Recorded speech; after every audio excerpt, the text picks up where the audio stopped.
chicken adobo ko guys, Bisaya version. Hello guys!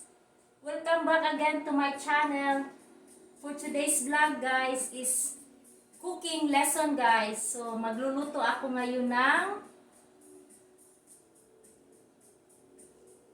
chicken adobo guys. So itong chicken guys is naka-marinated na ito ng soy sauce, vinegar, ground black pepper at saka yung asin. So ipapakita ko sa inyo guys yung Bisaya style kung paano magluluto ng adobong manok or adobong chicken.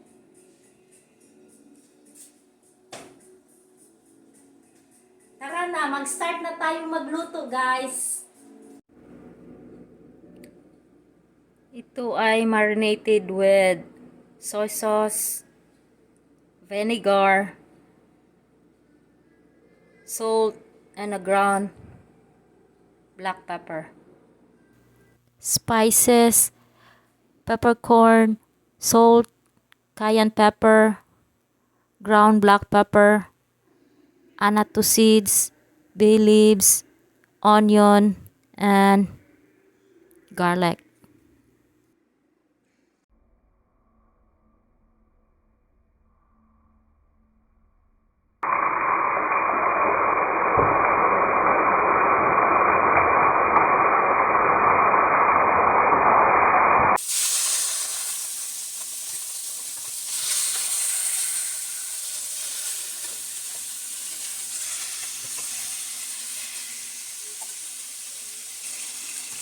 Check natin guys. Yan, brown. Gusto ko kasi sa chicken adobo ko is brown siya.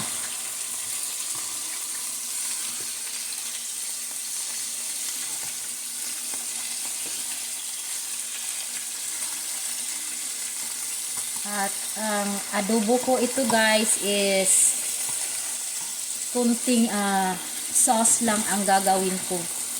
Ayaw ko ng daming sabaw.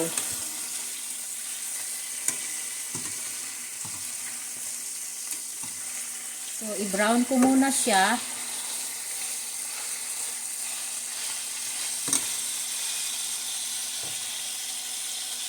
Antayin natin na magiging brown na siya guys.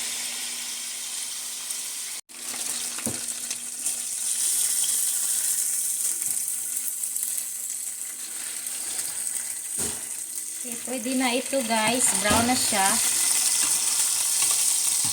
Ang susunod kong gawin is igigisa ko yung mga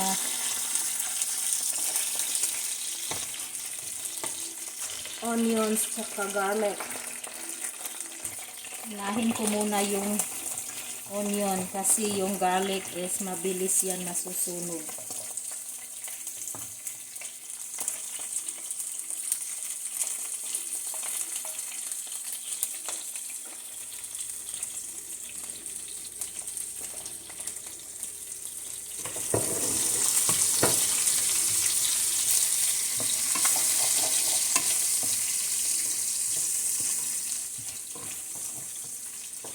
Masarap kasi guys kung ang manok guys is may balat. Nag-add siya ng flavor, yung mantika niya guys. Tapos yung manok na ginagamit ko is ang dark meat na part. Yun ang favorite part ko guys sa manok.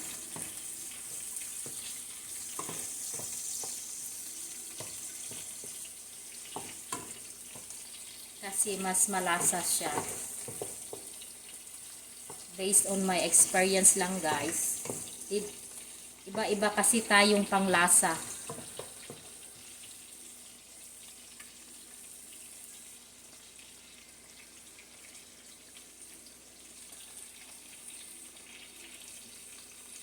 Yan, itong garlic guys is galing pa ito sa garden namin. Fresh guys.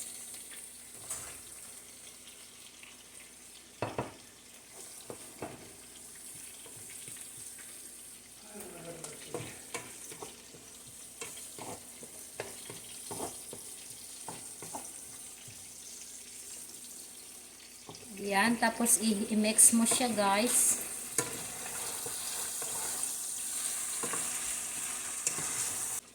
Tapos lagyan ng soy sauce para ang kulay is brown guys. Hindi siya yung pale na color.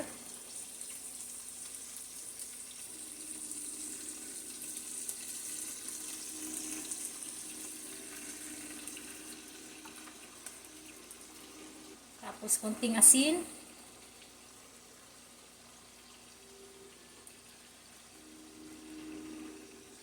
So kayo na ang bahala sa asin guys. Yung measurement sa akin yung ano lang, konti.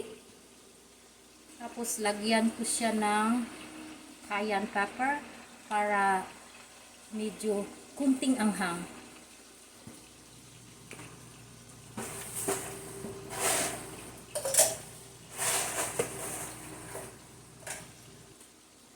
Tapos yung buong peppercorn guys, kunti lang din sa akin guys. So kayo na ang bahala, sa akin ganito lang.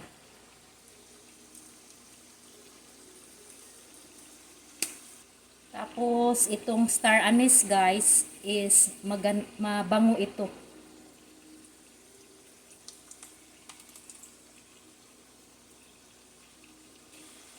Tapos yung sauce na ginamit ko kanina pang marinate is idagdag ko dito.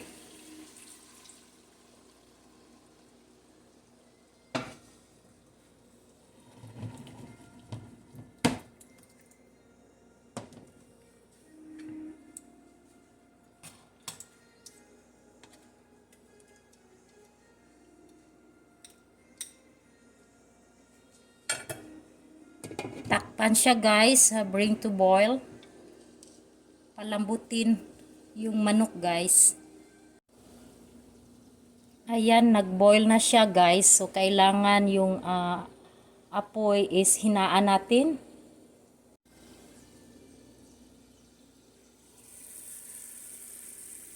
Ayan guys, nagiging brown na siya guys. Is yung sabaw niya. Medyo lumiit na, nag-evaporate. So, antayin ko siya guys hanggang magiging tender siya. Tapos yung sabaw is kunti pa guys.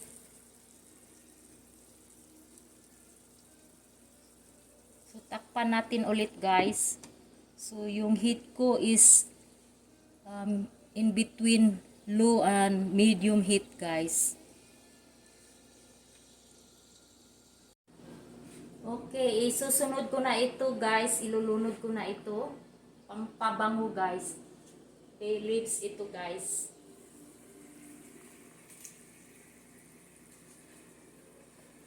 Medyo malapot na ang sabaw.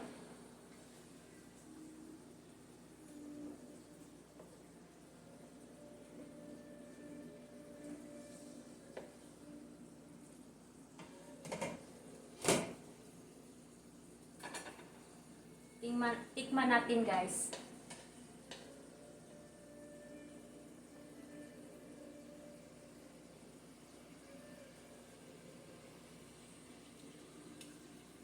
Sarap.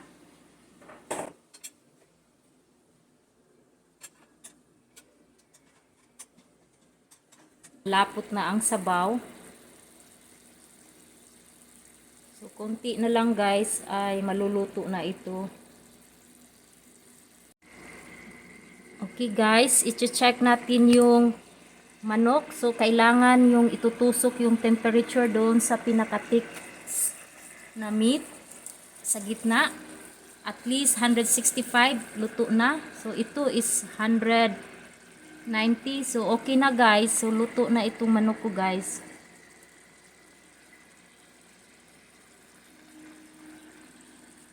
So, i-check nyo ang isa-isa guys. So far, okay yung lahat sa akin. Try natin yung isa pa. Tapos, okay na. Yan. 187. So, okay na ang lahat, guys. So, masarap ng panghapunan, guys.